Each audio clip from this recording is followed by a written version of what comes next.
안녕하세요. 안녕하세요. 식품학을 담당하는 김만수입니다. 오늘 첫 수업 시간이잖아요. 그죠? 그래서 이제 간단히 몇 말씀 드리고 그리고 이제 수업을 진행을 할게요. 우선 첫 번째로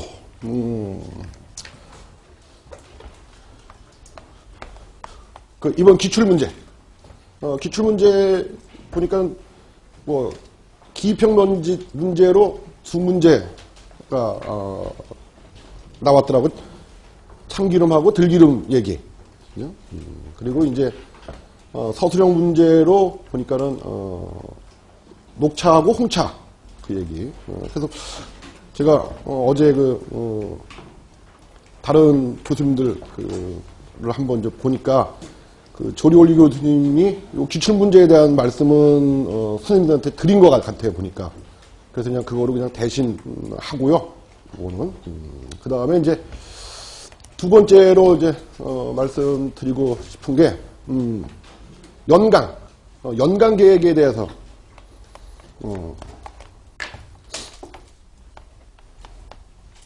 연강 계획에 대해서 좀 말씀을 좀 드려볼게요. 우선 선생님들 다 아시겠지만은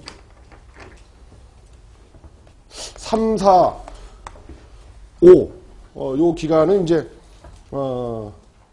이론 시간이잖아요. 그죠? 이론 시간에 이제 기본하고 심화에 대한 이제 그런 얘기들을 이제 하는 시간이죠. 그래서 어떤 면에서 보면은 이제 가장 중요한 그런 기간이에요. 가장 중요한 기간. 그래서 이 기간을 이제 잘 보내시기 위한 그 팁을 하나 이제 드린다면, 우리 이제 다른 과목들도 다 마찬가지겠지만 이 식품학에서 사용하는 용어들이 있어요. 용어들. 그래서 그 용어에 대한 정리를 좀 잘 하셔야 되는 그런 기간이에요. 그래서 그것만 잘 되셔도 아마 식품학에 대한 절반은 이해를 하고 있을 거다, 이렇게 제가 예상할 수 있을 거예요. 그래서 이제 수업 시간에 이제 하는 그런 용어들, 그런 용어들에 대해서 좀 더 이제 잘 좀 이해를 좀 해 두시길 부탁드리고, 그 다음에 이제 7, 8은 이제 우리가 문제풀이 기간이잖아요. 그죠?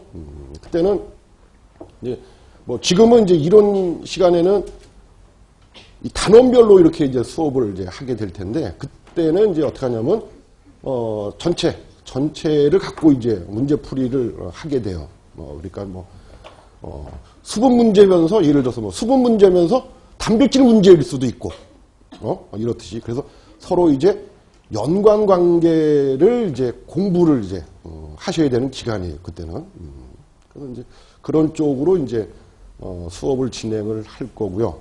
그리고 이제 나머지 이제 기간들은 이제 선생님들이 이제 이거는 9, 10, 11 이 3개월은 또 이제 전 과목에 대해서 선생님들이 이제 준비를 하시면 되는 그런 기간이에요.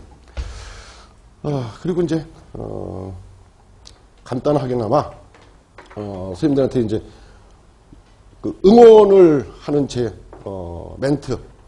그래서 여러 가지 생각을 해봤어요. 어저께 도대체 어떤 게 가장 멘트로 좋을까? 근데 요즘 시국도 좀 그래서 요 멘트가 어떨까? 그래서 요 멘트를 응원의 멘트로 드리면서 수업을 진행할게요. 노력에는 배신이 없다. 멘트로 말씀을 드리고 수업을 할게요. 자, 3페이지 한번 보세요. 이제.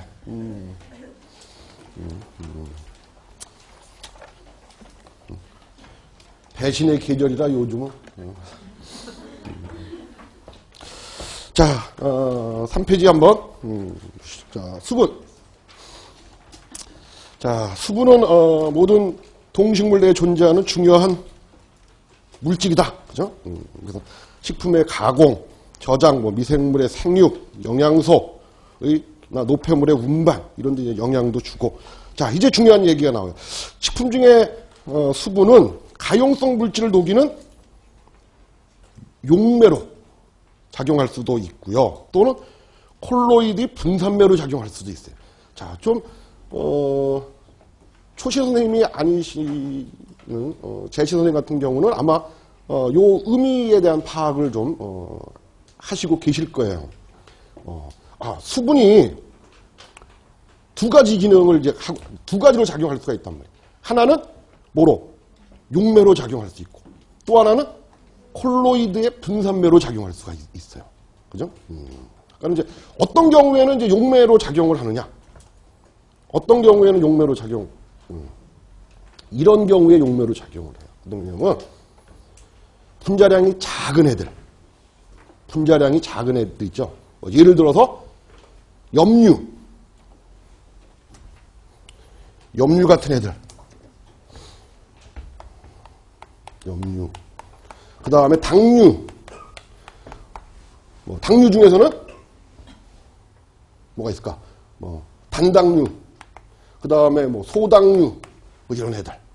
자, 이런 애들은 식품 속에 들어있는 물이 얘를 어떻게 녹이는 그런 용매로서의 기능을 갖고 있어요. 용매로서 수분이. 자, 그런데 얘보다 이제 분자량이 큰 애들 있죠. 고분자 물질들. 고분자 물질들. 대표적인 게 식품 속에 들어있는 고분자 물질. 그러면 물하고 관련이 있을 만한 애. 어떤 애가 있어요? 전분. 또 그 다음에 단백질. 그죠? 전분이나 단백질 같은 애들. 그런 애들은 분자량이 큰 애들이잖아요. 자, 그런 애들한테는 물이 어떻게 작용을 하느냐 하면은 이렇게 용매로 작용을 하는 것이 아니라 얘네들을 콜로이드 상태로 만들어버려요. 콜로이드 상태로. 콜로이드 상태로. 고분자 물질인 전분 또는 단백질, 이런 애들은 수분이 이렇게 분자량이 작은 애와 같이 완전히 녹여버리는 것이 아니라 콜로이드 상태로 만들어버립니다. 콜로이드 상태. 그래서 여기서 이제 콜로이드, 얘에 대한 얘기도 간단하게 한번 정의를 한번 내려볼게요. 콜로이드. 자, 분자량이 10의 -7승보다는 크고 10의 -5승보다는 작은 입자를 우리가 콜로이드 이렇게 얘기해요. 그러니까 이제 자, 이렇게 있으면 이게 10의 -5승, 이쪽이 10의 -7승. 그러면 이제 콜로이드란 입자의 크기가 10의 -5승보다, 아니 10의 -7승보다는 크고, 그리고 10의 -5승보다는 작은 입자들을 우리가 콜로이드라고 그렇게 정의를 내려요. 콜로이드. 그러니까 이제 입자의 범위가 어디? 요 범위 안에 있겠죠? 그죠? 요 범위 안에 있단 말이에요. 그러니까 전분이나 단백질 같은 것들을 이제 물이 녹이는데 어떤 형태로 녹이느냐? 요런 형태로 녹이는, 콜로이드 형태로 녹이는 거예요. 콜로이드 형태로. 그래서 수분의 그 작용을 보면 입자가 작은 그런 애들은 완전히 그냥 진용액 상태, 그냥 완전히 녹여버리고, 그래서 용매로서의 기능을 갖고 있고, 또 입자가 큰 애들, 분자량이 큰 애들은 이렇게 콜로이드 상태로 만들어버린 그런 작용을 한다 하는 거고요. 자, 그 다음에 이제 거기 세 번째 줄에, 자, 물론 탄수화물이나 단백질하고 얘가 뭐를 해? 거기 수화, 거기 수화도 정의 한번 내려볼게요. 수화. 자, 어떻게 정의를 내리느냐 하면, 자, 물하고 그리고 식품 성분하고 뭐를 하는 거? 물하고 식품 성분의 친수성 기화, 이게 더 정확하겠네요. 물과 식품 성분의 친수성 기화, 뭐를 하는 거? 수소 결합을 하는 것. 우리가 수화라고 정의를 내려요. 수화. 그러니까 이제 수화는 나중에 보시면 아시겠지만 물분자와 물분자 사이에서도 수화할 수 있어요. 수화할 수 있고 또 물분자하고 지금 말씀드린 대로 식품 성분 중에 있는 친성기하고 또 수소결합을 할 수가 있어요. 그래서 이제 수화는. 그래서 이 수화는 식품 가공에서 아주 중요해요. 왜? 이 수화는 뭐하고 관련이 있을 것 같아요? 수화는 보수력하고 아주 밀접한 관련이 있어요. 그러니까 보수력이라고 하는 거는 뭐 말 그대로 수분을 보유하는 능력을 보수력이라고 그래. 그러면 보수력이 큰 식품의 물성은 어때요? 보수력이 큰 식품의 물성. 아니 수분을 많이 갖고 있는 그런 식품은 물성이 어떠냐고. 이렇게 우리가 씹었을 때 느낌이 부드럽고 그런 느낌이 들죠. 그리고 보수력이 아주 낮은 애는 굉장히 단단하거나 또는 질기거나 할 거 아니겠어요. 그래서 식품 가공에서 굉장히 중요해요. 이 보수력이. 그래서 이제 뭐 거기까지 이제 연결이 이제 되는 얘기예요. 이게. 자, 그래서 보세요. 자, 탄수화물이나 단백질 등과 수화를 해. 그래서 일정한 구조를 유지하는 이화학적 성질에도 중요한 역할. 자, 일정한 구조. 뭐가 있겠어요? 가장 대표적인 게. 자, 아밀로즈 전분에서 너무 많이 나가고 있나요, 지금? 갑자기 수분하다가 지금 전분 팍 떠갖고 또 띄워야 되면 단백질까지 띄워야 되는데 지금. 자, 그 아밀로즈 어떤 구조죠? 형태가 어떻게 생겼어? 아밀로즈. 요렇게 생겼잖아요. 요렇게. 그죠? 요렇게 생겼다고 얘기하잖아. 나선형의 구조를 하고 있다. 그죠? 아밀로즈. 근데 요런 나선형의 구조를 유지해주는 힘이 있어요. 그게 뭐냐면 그게 수소결합이야. 수소결합. 그 다음에 자 단백질의 3차 구조. 자 어떻게 생겼죠? 단백질의 3차 구조. 구의 형태로 생기잖아. 그죠? 구의 형태로 되어 있다고 그러잖아요. 근데 뭐 여러 가지 힘이 작용하는데 구의 형태. 그 중에서도 또 어떤 힘이 수소결합이 작용을 해요. 그래서 지금 이런 표현을 쓰는 거예요. 그래서 탄수화물이나 단백질 등과 수화를 해서 그 탄수화물이나 단백질의 구조를 유지하는데도 관여를 한다. 그래서 지금 요거만 갖고도 벌써 우리가 탄수화물도 갔다 왔고 단백질도 갔다 온 거예요. 이게 이렇게 해서. 그래서 뭐 개요는 이제 그렇고 이제 뭐 세부적으로 한번 살펴볼게요. 자, 구조에 대한 얘기예요. 수분의 구조. 그래서 뭐 사실은 식품학에서 이 수분의 구조에 대한 거는 뭐 그렇게 화학적인 시간이 아니기 때문에 그렇게 중요하지 않는데, 근데 왜 첫 번째부터 이거 나오게 했느냐 하면은 얘의 구조의 비정상적인 특징 때문에 우리 식품에서 엄청난 많은 변화들이 생겨요. 그래서 이제 구조에 대한 특성을 좀 이해를 좀 하고 그리고 나서 성분에 대한 이해를 하는 것이 도움이 돼요. 그래서 전부 보면은 그 다음 페이지 그림 보세요. 전부 뭐 어디 유기화학이나 일반화학에서 봤던 그림이죠. 그죠? 이게 이 그림. 근데 뭐 식품학에서 이게 사실 이 구조는 시험에 한 번도 안 나왔어요. 나올 이유도 없고. 그래. 그런데도 금방 말씀드렸다시피 이 구조를 이해함으로써 성분에 대한 이해가 하는데 도움이 돼요. 그래서 이제 구조를 이제 먼저 말씀을 드리는 거예요. 자, 수분의 구조는 수소원자 2개 그리고 산소원자 1개가 자 무슨 결합을 했느냐? 이렇게 공유결합을 하고 있어요. 공유결합하고 있다고. 그리고 뭐 앵글이 뭐 104.5도다. 뭐 이런 이제 비특이적인 그런 특성을 이제 갖고 있다고. 자, 근데 이제 그 중요한 게 그 세 번째 줄에 나온 얘기가 이제 우리 선생님들이 해야 되는 식품을 이해하기 위해서는 이제 알아둬야 되는 그런 내용들이에요, 이게. 자, 일반적인 화학 결합에서 한번 보자. 서로 다른 원자들이 전자를 공유를 해요. 지금 여기 보세요. 서로 다르잖아. 산소, 수소. 서로 다르죠? 다른 원자로 되어 있잖아. 그지? 자, 서로 다른 원자들이 전자를 공유할 때, 자, 뭐에 의해서? 전기 음성도라고 하는 게 있어요. 거기 줄 좀 쳐놓으세요. 전기 음성도. 자, 전기 음성도에 대한 정의를 말씀드릴게요. 자, 전기 음성도란 뭐라고 정의를 하느냐 하면 원자가 전자를 끌어당기는 경향이라고 정의를 내려요. 원자가 전자를 끌어당기는 경향. 그래서 실제로 이 전기 음성도는요, 실측이 가능해요. 실측이 가능해. 그래서 전기 음성도 제일 큰 애가 누구냐면 플로우야. 얘가 제일 커요. 전기 음성도. 그래서 얼마냐 값이 4.0이에요. 4.0.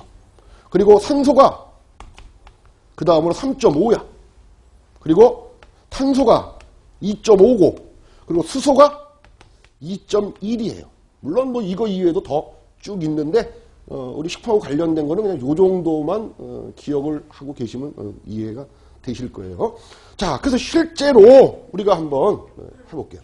자, 산소의 전기 음성도 값 얘가 3.5야. 그리고 수소의 전기 음성도 값 2.1이에요. 차이가 생기죠. 그죠? 그래서 산소가 수소보다 전기 음성도 값이 커요. 좀 크다고. 자, 그러면 이제 어떻게? 지금 요게 요 산소하고 얘하고 무슨 결합이라고 금방 했었죠? 공유 결합이라고 했잖아요. 그죠? 그러니까 말 그대로 공유 결합이니까 말 그대로 전자를 어떻게 하는가? 서로 공유하는 거야. 하나씩 내갖고 공유하는 거예요. 근데 정의는 그렇게 내렸지만 실제적으로는 공유가 안 돼. 왜? 전기 음성도 차이 때문에 그래요. 그래서 자, 이 수소에 있었던 전자가 어디로 치우치게 되느냐? 산소 쪽으로 치우치게 돼요. 왜냐하면 전기 음성도의 정의가 그잖아. 원자가 전자를 끌어다니는 경향이라고 그랬잖아요. 그러니까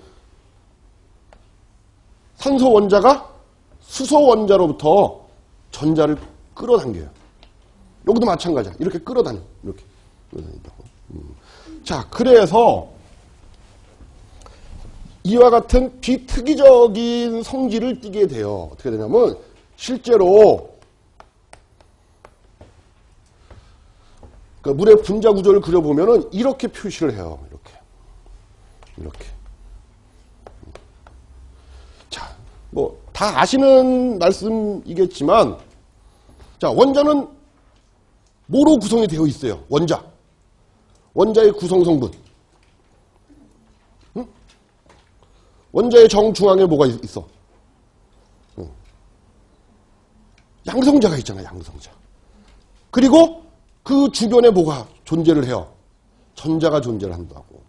물론 뭐 거기에 뭐 나누는 것들도 많지만 아무튼 그냥 기본적으로. 근데 양성자는 뭐를 띠겠어요? 그 극을. 양성자는 플러스를 띨 거고 전자는 마이너스를 띨 거예요. 근데 원자는 양성자의 숫자하고 전자의 숫자가 어때요? 같아요. 그래서 항상 원자는 중성 상태야. 중성 상태. 자, 그러니까 이제 여기 있던 수소에 있었던 전자가 산소 쪽으로 이렇게 끌려가 버린단 말이야. 그죠? 전기 음성도 차이 때문에. 그러니까는 자, 수소 원자는 뭐만 남게 돼요? 양성자만 남게 된단 말이야.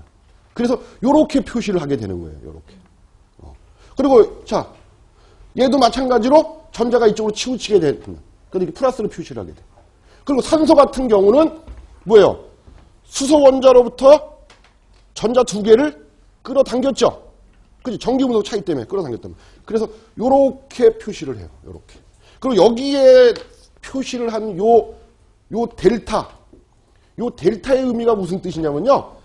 부분적인이라는 의미야. 부분적인. 자, 그래서 이제 우리가 수분의 구조를 설명할 때 어떻게 설명을 하냐 하면 이래요. 전기 음성도 차이 때문에 산소 원자는 부분적으로 두 개의 음전하를 띠고 수소 원자는 하나의 부분적인 하나의 양전하를 띈다. 이렇게 우리가 설명을 해요. 설명한다고. 자, 그러면 이제 우리 4페이지에 있는 그림과 같이 자, 여기에 이렇게 산소가 있다고 가정을 해보죠. 이렇게. 자, 그러면 얘는 뭐를 띄어? 이렇게 마이너스를 띌 것이고, 그죠? 얘는 플러스 이렇게 표시가 되겠죠. 그지? 그러면 자, 이쪽 물 분자. 그래서 자, 이쪽 물 분자에 있는 이 수소 원자. 그리고 이쪽 물 분자에 있는 산소 원자. 서로 극이 다르죠. 그지? 그래서 뭐를 해? 그래서 이렇게 결합을 할 수가 있어요. 그런데 이 결합을 뭐라고 그러느냐? 이 결합을 수소 결합이라고 한다. 그런 거지. 수소 결합. 그래서 그 내용이 나온 거고. 자, 그런데 이제 3페이지 맨 아랫줄에 보면 그래요. 자, 그러면 수소 결합은 어디에서? 물에서만 이루어지는 거냐? 그렇지 않고 또 어디에서 이루어진가? 물과 식품 성분 중에 있는 침성기하고 수소 결합을 할 수가 있다. 그런 거죠. 그래서 그 위에서 이 개요에서 잠깐 얘기했듯이 그래서 탄수화물이나 단백질의 구조를 유지하는 데도 관여를 한다. 그런 얘기입니다. 그래서 이제 이 수소 결합에 대한 것 때문에 우리가 이런 구조를 실제적으로 시험 문제에는 나오지 않지만 아무튼 이거를 이해를 해야지 식품 성분들하고 얘가 수소 결합을 해갖고 이런 형태를 유지할 수 있는 그 힘이 뭔가 하는 걸 알 수가 있다 그런 얘기죠. 자, 그래서 그 4페이지에 보시면 이제 그 그림들을 나타낸 거니까 참조를 좀 하시고요. 그 다음에 이제 5페이지 식품 중 수분의 성질. 자, 보세요. 물 분자의 비대칭성에서 유래하는 정기적인 성질. 자, 염류, 거기 염류에다가 좀 줄 좀 쳐놓으세요. 염류. 염류란 얘기 많이 들어보셨죠? 그죠? 그래서 종류는 뭐가 있어요? 염류의 종류. 중성염류. 들어보셨어요? 중성염류. 못 들어볼 리가 없는데.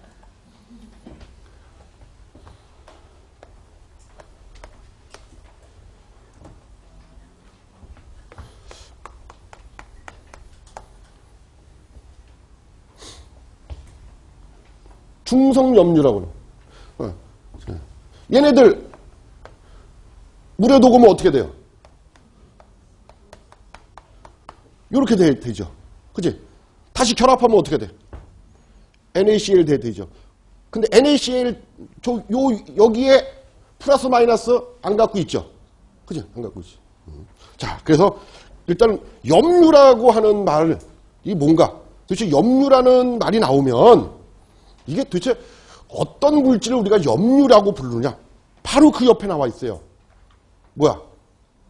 이온 화합물들. 화합물인데, 그러니까 이온이 결합해갖고 만든 화합물을 뭐라고 부른다는 거예요? 염류라고 부르는 거예요. 염류. 자, 그런데 이제 얘와 같이 이렇게 이온들이 결합해서 만든 이온 화합물인데, 얘가 극을 안 띄잖아요. 그지? 극을 안, 플러스 마이너스 극이 없잖아, 여기는. 근데 이런 애를 뭐라고 부르느냐? 중성염류. 이렇게 부르는 거예요. 중성염류. 그 다음에 알카리성 염류. 그러면 뭘 띄고 있다는 얘기예요? 이온 화합물인데, 그죠? 염류니까 이온 화합물이잖아. 이온 화합물인데, 그 화합물이 뭘 띄고 있다는 거예요? 플러스 마이너스. 플러스를 띄고 있다는 거야. 플러스를 띄고 있다. 그거 이제 알카리성 염류 이렇게 표현을 하는 거예요. 그래서 염류라는 표현이 좀 많이 나와요.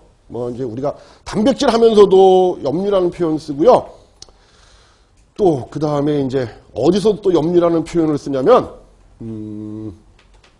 쓴맛 있죠, 쓴맛. 쓴맛. 뭐, 대표적인 게, 뭐야, 커피의 쓴맛, 뭐야? 커피의 쓴맛. 너무 어렵죠? 커피의 쓴맛? 카페인. 사실 우리가 그거 모르고 먹어, 그죠? 카페인. 근데 카페인은 뭐냐면,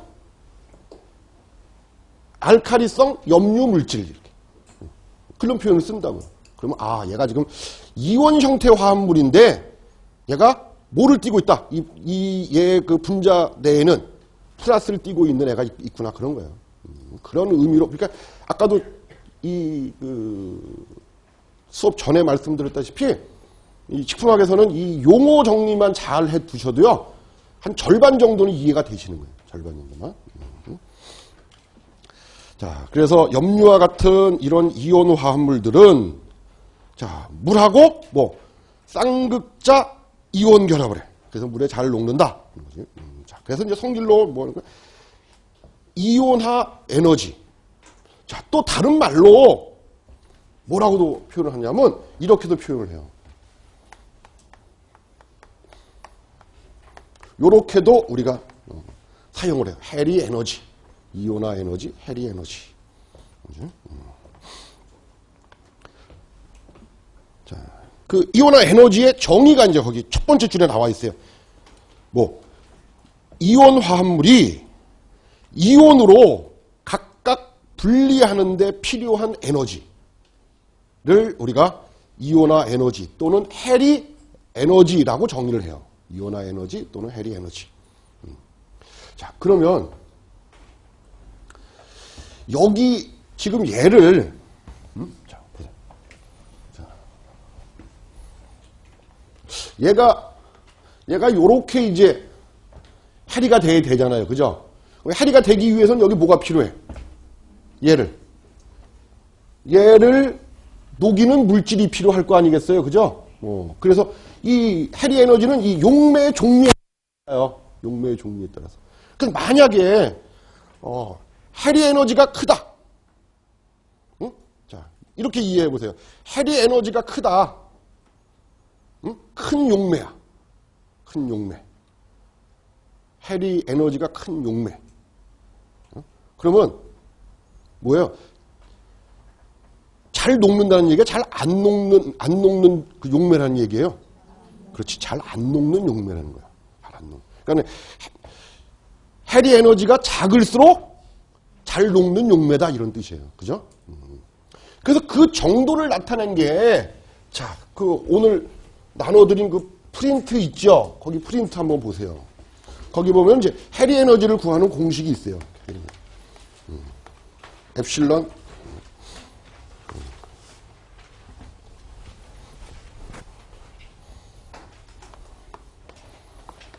R2 제곱에 E1 곱하기 E2 이렇게.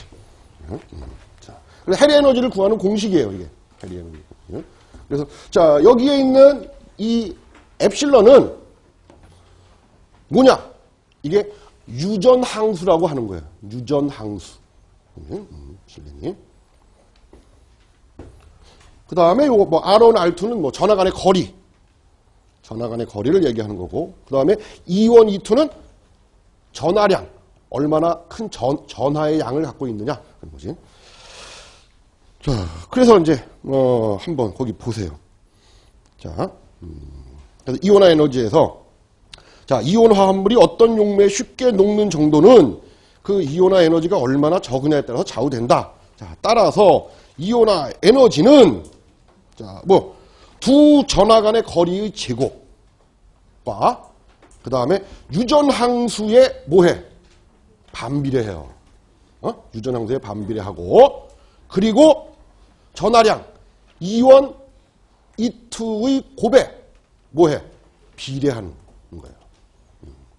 그래서 아까도 말씀드렸다시피 이 해리 에너지가 크면 클수록 잘 안 녹는 용매고 작으면 작을수록 잘 녹는 용매예요. 그래서 이제 거기 그 표에 보시면은 유전항수값 중에 쭉 보면 물이 원래 그 밑에 있는 애가 왜 나왔는지 모르겠지만 아무튼 엄청 크죠? 다른 애들에 비해서. 그죠? 그러니까 예를 들어서 얘가 이렇게 녹는데 용매로 물을 사용하면 어떻다는 얘기예요? 아주, 자, 다시 한번. 자, 얘가 그 이온 화합물이죠?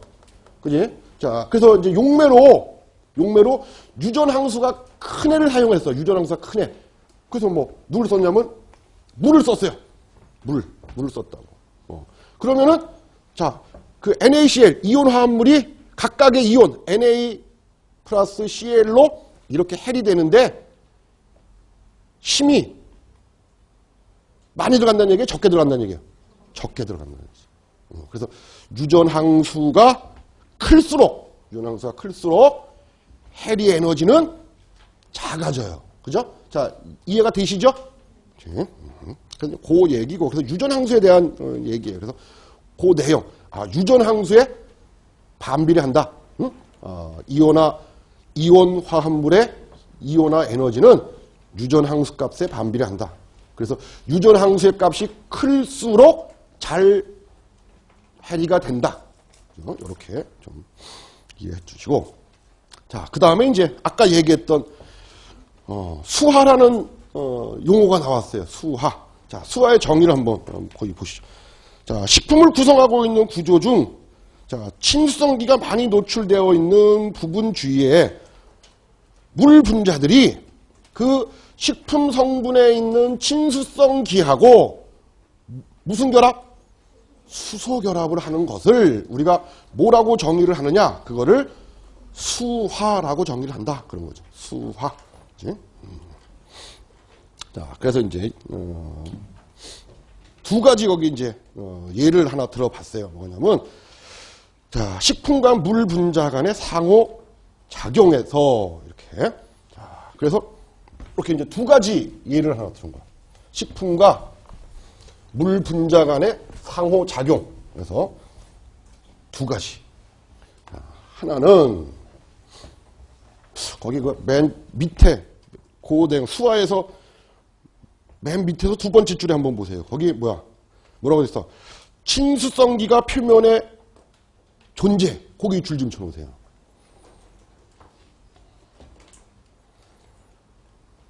자, 그래서 요거부터 먼저 얘는 쉬우니까. 자, 친수성기가 어디? 식품 표면에 존재시. 또 하나는 반대로 이번에는 소수성기가 식품 표면에 존재시. 이렇게 한번 지금 거기 나와 있는 내용이 요 두 가지를 이제 얘기한 거예요.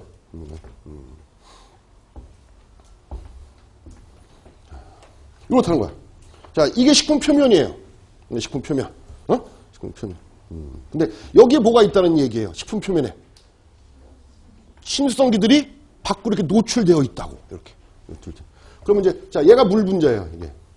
이게 물 분자라고 한번 가정을 해보죠. 이렇게. 물 분자. 이렇게. 이렇게. 그러면 어떻게 어떤 결합을 하겠어요? 뭐하고 뭐가? 이 식품 성분에 있는 뭐하고? 친수성기하고 물 분자하고, 자, 무슨 결합? 수소 결합을 해요. 이렇게 수소 결합을 할 거라. 이렇게 수소 결합을 한다는 거죠. 그리고 이 주변에 물 분자들이 뭐하요? 이렇게 또 수소 결합을 또 할 거야. 이렇게. 그래서 보수력이 증가하겠죠. 그죠? 자, 이해가 되세요? 여기까지? 그죠? 여기 이 주변에 물 분자들이 있으면 쭉 와갖고 얘하고 수소 결합할 거 아니야. 물 분자하고 물 분자 사이에. 그러면 저 식품이 가지고 있는 수분의 양은 많을 거 아니겠어요. 그죠?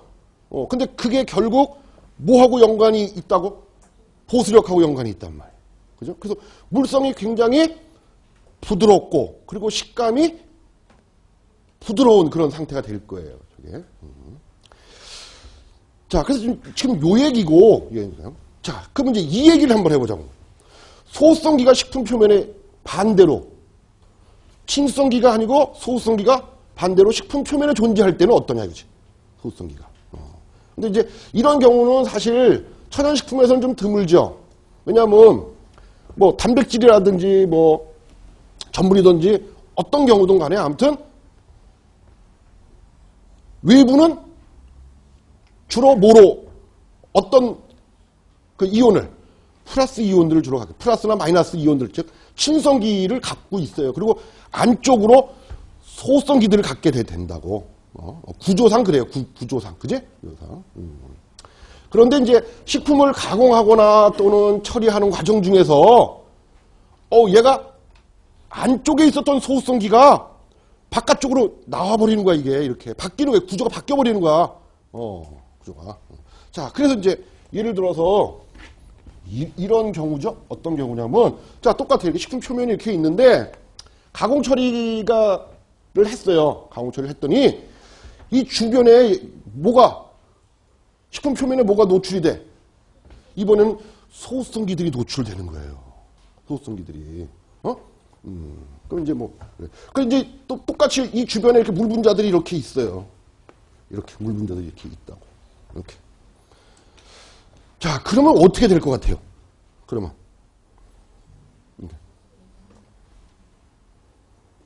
자, 어떻게 될 거? 자, 이러면 얘하고 얘는 결합을 못 하겠죠? 그지? 결합을 못 할 거란 말이에요. 그리고 뭐가 하냐면 이 소수성기들이 물하고 경계면에서 그러니까 소수성기하고 물하고 경계면이 있을 거 아니겠어요? 그죠?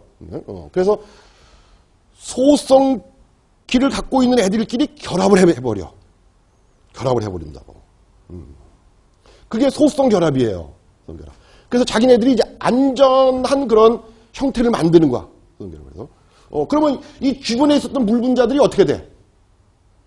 이게 결합 못하니까 이게 빠져나가 버리는 거야. 이게 빠져나가 버린다. 근데 우리 식품 가공하는 과정 중에서 이런 현상들을 많이 봐요. 그 대표적인 예가 거기 그 수화에서 보면은 세 번째 줄에 보세요. 자, 예를 보면 식품 가공 공정 중에 이런 현상이 있을 수 있고 또 전분의 노화시 그리고 치즈 제조할 때 그리고 두부를 제조할 때 이런 경우에 그래서 이렇게 물이 빠져나가는 이런 현상을 우리가 식품 용어상으로 뭐라고 부르느냐? 시네리시스라고 불러요. 시네리시스.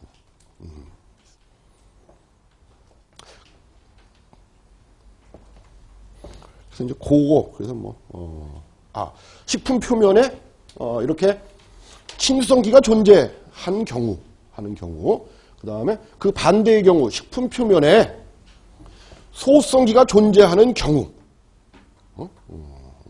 좀 다른 그런 물성들을 나타내겠죠. 그래서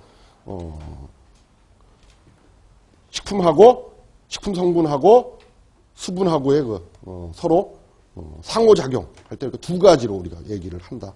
그래서 특히 그 가공 처리할 때 그 시네리시스를 우리가 꼭 이해를 하고 있어야 돼요. 이해를 했어야 된다고. 자, 그 다음에 이제 세 번째로 수분의 기능. 자, 5가지를 이제 했어요.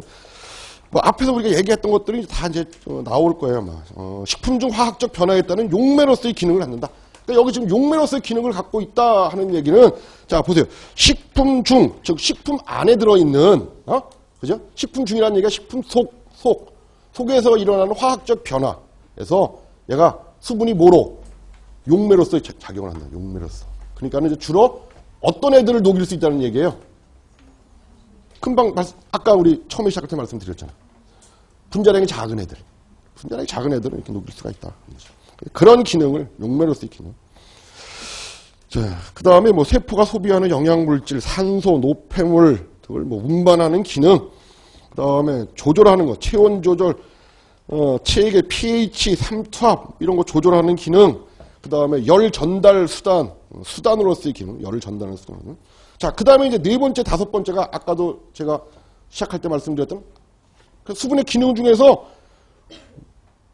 꼭 선생님들이 기억하셔야 될 게 바로 요 네 번째, 다섯 번째는 이거 잘 이해를 하고 계셔야 돼요. 그래야지 전분의 구조를 이해할 때, 그 다음에 전분의 특성을 우리가 이해할 때 도움이 돼요.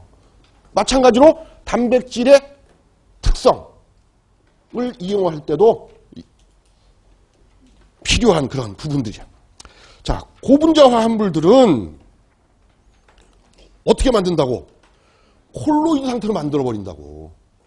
그러니까는 아까 봤던 뭐 염류나 또는 뭐 당류들, 그러니까 뭐 단당류, 소당류, 뭐 이런 애들은 그냥 물에 녹일 수 있게 진용액 상태를 만들 볼 수 있지만 분자량이 큰 이런 고분자 화합물들은 콜로이드 상태로 분산을 시켜버려요. 그래서 아까 처음에 거기 위에 보면 뭐라고 했어요? 콜로이드의 분산매로 작용한다. 이런 표현을 썼잖아요. 그죠? 분산매로. 콜로이드 용액을 만들어. 콜로이드라고 하는 거는 뭐 아까도 말씀드렸듯이 입자의 크기가 10의 마이너스 7승보다는 크고 10의 마이너스 5승보다는 작은 입자로 되어 있는 애들을 우리가 콜로이드라고 한다. 이렇게 정의를 했었어요. 그죠? 자, 그래서 이렇게 만들어 놨어. 그 수분이. 자, 그 다음에 이제 함수량에 따라서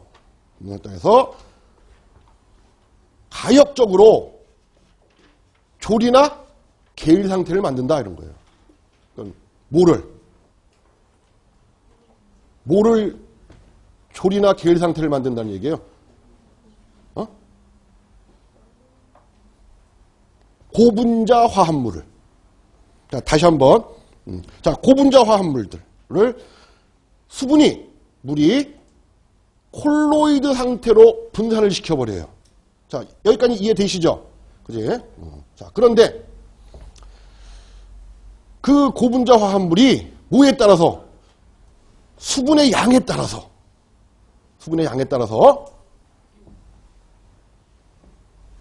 뭐가 될 수도 있고 뭐가 될 수도 있다는 얘기예요. 조리될 수도 있고 계리될 수도 있다는 거지. 그죠? 그래서 뭐 간단하게 겔 한번 조를 어떻게 정의를 하느냐? 이렇게 정의를 해요. 이렇게. 콜로이드가 유동성인 거. 콜로이드가 유동성이에요. 유동성. 그럼 어떻게 된다는 얘기야? 이렇게 흘러갈 수 있다는 얘기죠. 물이 많으니까 콜로이드가 이렇게 흐를 수 있다. 그런 거죠. 자, 그래서 대표적인 식품의 예가 뭐예요? 대표적인 식품의 조울 상태의 식품 대표적인 예가 우유예요. 우유. 응? 그러니까는 대표적인 게 뭐야? 우유에서 가장 많은 성분을 차지하고 있는 것이 수분이잖아. 그지? 그 수분 속에 있는 단백질이 어떤 상태로? 콜로이드 상태로 존재를 한다고. 근데 얘가 뭐야? 조일 상태를 유지를 하는 거야. 조일 상태. 네? 자, 그러면 이제 겔은 어떻게 정리를 할 거냐? 이렇게 정리를 해요. 콜로이드가 유동성을 상실하여 일정한 형태를 갖는 것이라고 우리가 정리를 해요. 콜로이드가 유동성을 상실하여 일정한 형태를 갖는 것을 겔 그래요. 그래서 대표적인 식품의 예가 젤리, 푸딩, 묵 이런 게 대표적인 식품의 예예요. 그러니까 콜로이드 물질들이 이렇게 이제 수분의 양이 적어지니까 얘네들끼리 서로 이렇게 모여갖고 일정한 형태를 유지를 하는 거야. 그래서 수분이라고 하는 게 이런 거다. 그 다음에 이제 다섯 번째 보면 생체 고분자 구조를 유지시킨다. 그래서 생체 고분자 구조, 아까도 얘기했지만 단백질의 2차 구조, 단백질의 3차 구조 유지에 관여를 해요. 누가? 물이. 물이. 뭐에 의해서? 수소 결합에 의해서. 그래서 단백질의 2차 구조, 그러면 어떤 구조예요? 단백질의 2차 구조. 단백질의 2차 구조. 이런 헬릭스 구조죠. 이렇게 헬릭스 구조, 그죠? 헬릭스 구조. 또는 이와 같은 베타 병풍 구조. 이게 단백질의 2차 구조예요. 근데 이런 구조를 유지하는데 관여하는 게 뭐냐? 이게 수소결합이야. 수소결합. 그 다음에 뭐 아까도 말씀드렸던 단백질의 3차 구조는 이와 같은 구의 형태란 말이야. 구의 형태. 여기도 수소결합이 관여한다는 거지. 물론 뭐 그것뿐만이 아니라 뭐 여러 가지 힘들이 관여하는데 그 여러 가지 힘 중에 수소결합이 있다. 그런. 그다음에 이제 네 번째로 이번에는 식품 속에 들어있는 수분의 형태. 자, 식품 속에 들어있는 수분의 형태는 크게 연력학적으로 이동이 자유로운 자유수와 연력학적으로 이동이 제한이 된 결합수로 우리가 분류를 해요. 그러면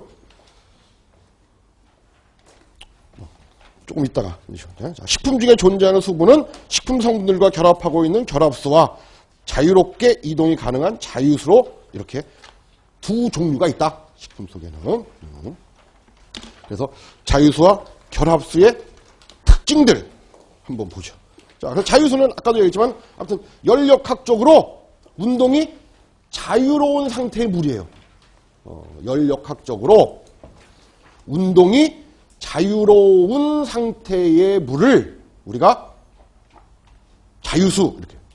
그래서 그 자유수의 특징을 살펴보면 자 보세요. 염류, 당류, 수용성 단백질을 용해하여 용매로서 작용을 한다.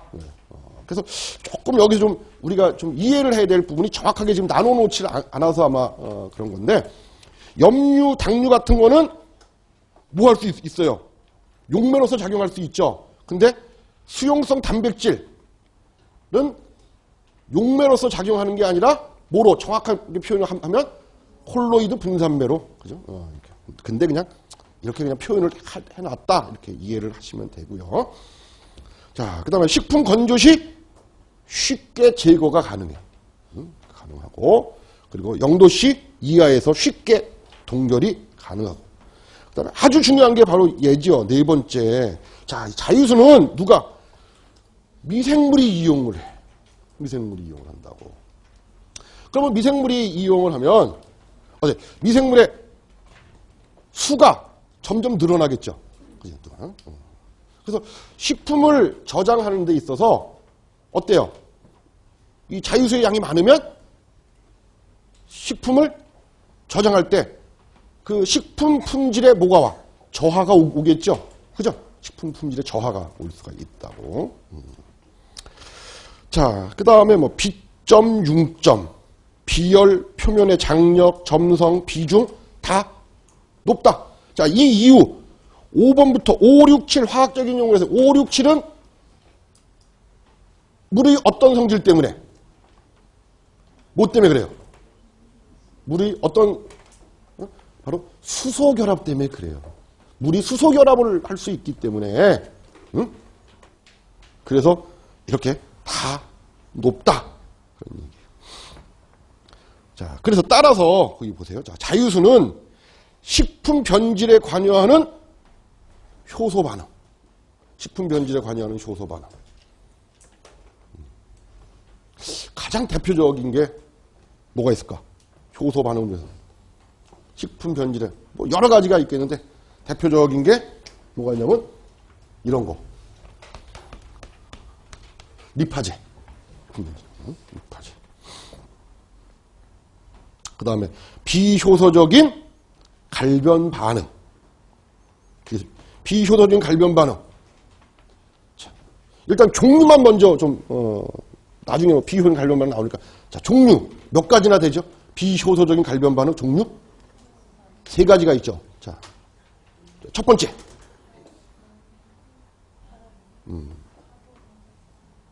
아미노 카보닐 반응. 그냥 아마 선생님들 요 표현보다는 마이알 반응을 더 많이 들어보셨죠? 마이알 반응. 또 그 다음에 캐러멜화 반응.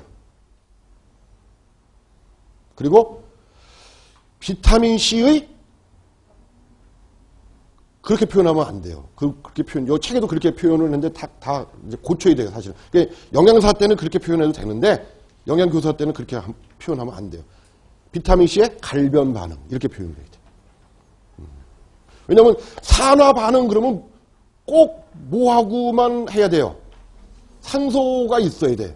그런데 이 비타민C 같은 경우에는요, 우리가 농도가 높아지죠, 비타민. 어떤 경우에 농도가 높아지겠어요? 자, 과즙의 농축액. 그러면 이제 자, 과즙이 있고 그 과즙을 농축해. 그러면 누가 더 농도가 높아요? 농축액이 더 높지. 그러면 산도가 더 높아진다고. 산도가. 그래서 이 높은 산도에 의해서도 얘가 산소 없이도 갈변이 돼요. 나중에 보면 이제 갈변이 된다고. 근데 우리가 이제 영양사 할 때는 그냥 뭐라고 비효소적인 갈변 반응, 그러면 뭐 마이알 반응, 캐라메라 반응, 그다음 비타민C 산화 반응 이렇게 표현을 했는데 실제로는 그렇게 표현하면 문제가 돼요. 그러면 하나밖에 안 돼. 즉 산화해서 갈변하는 과정이 있어요. 그거는 그냥 우리 식품 중에서도 그냥 그런데 이제 아까 같이 이렇게 밀봉을 해놓은 농축 과즙이나 분말 과즙도 갈변하는 경우가 있다고. 거기에 공기가 안 들어갔는데도 갈변이 된단 말이에요. 그래서 그렇기 때문에 그냥 정확하게 이제 영양교사에서는 이렇게 표현을 해야 돼요. 비타민C 갈변 반응 이렇게 표현해요. 그런 게 그런 거에도 자 그래서 그 중에서 이 수분이 영향 주는 게 누구야? 예, 어떤 반응? 이게 마이알 반응은 비효소적인 갈변 반응 중에서 마이알 반응은 수분의 영향을 받는다. 그리고 또 미생물이 증식. 그래서 주로 이제 뭐 식품이 변질하는데 관여하는 물은 어떤 형태의 물이에요? 그렇죠. 자유수 형태의 물이다. 그죠? 이렇게 선생님들 좀 이해 좀 해 두시면 되고. 자, 결합수에 대한 말씀은 좀 드려야 될 것 같으니까 잠시 쉬었다가 다시 말씀드릴게요.